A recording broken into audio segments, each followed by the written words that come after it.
Good morning dear student. आज मैं आपको क्लास 8 का जो हिंदी का सेकंड चैप्टर था उसके आज लघु उत्तरीय प्रश्न आज हम इस वीडियो के दौरान करेंगे। मैंने आपको short test, fill in the blanks और वर्ड मीनिंग मैं ये करवा चुकी हूँ। तो चलिए लघु उत्तरीय प्रश्न करते हैं। इसका पहला प्रश्न है कि ईद की नमाज का लेखक ने कैसे वर्णन किया है। तो आप इसका आंसर कुछ ऐसे लिखेंगे। ईद की नमाज का लेखक ने कुछ इस प्रकार वर्णन किया है। लेखक ने कहा है कि नमाज अदा करते समय एक साथ असंख्य लोग अपने सिर सजदे में एक साथ झुकाते हैं।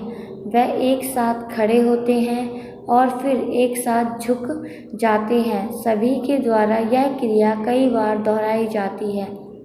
इस क्रिया को देखकर लगता है कि मानो बिजली के बल्ब एक साथ जलते व बुझते हैं। उनकी यह क्रिया चलती रहती है। यह दृश्य बहुत ही मनोहर है।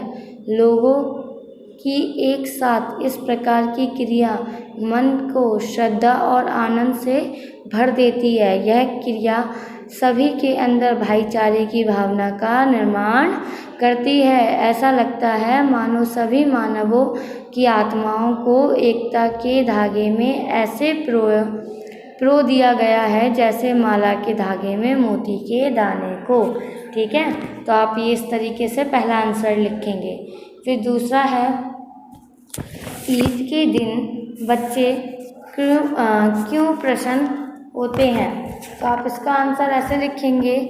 ईद के दिन बच्चे इसलिए प्रसन्न होते हैं क्योंकि वह बहुत दिनों से ईद के आने की प्रतीक्षा में थे। अब ईद आ गई है, उनको ईदगाह जाने का अवसर मिलेगा। वहाँ मिठाइयाँ खाएंगे, झूला झूलेंगे, खिलौने खरीदेंगे, घर पर मीठी सेवइयाँ खाने को मिलेंगी। ठीक है, इसलिए बच्चे क्या थे, इसलिए बच्चे बहुत प्रसन्न होते हैं। अमीना का दिल क्यों कचोट रहा था। तो इसका आंसर आप ऐसे लिखेंगे। गांव के बच्चे अपने अपने बाप के साथ ईदगाह जा रहे थे।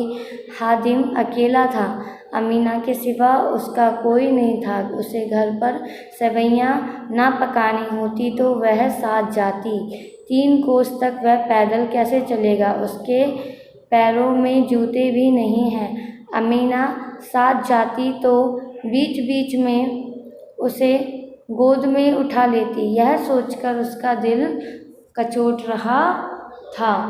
ठीक है, चौथा क्वेश्चन है, नमाज खत्म होने पर लोग क्या कर रहे थे।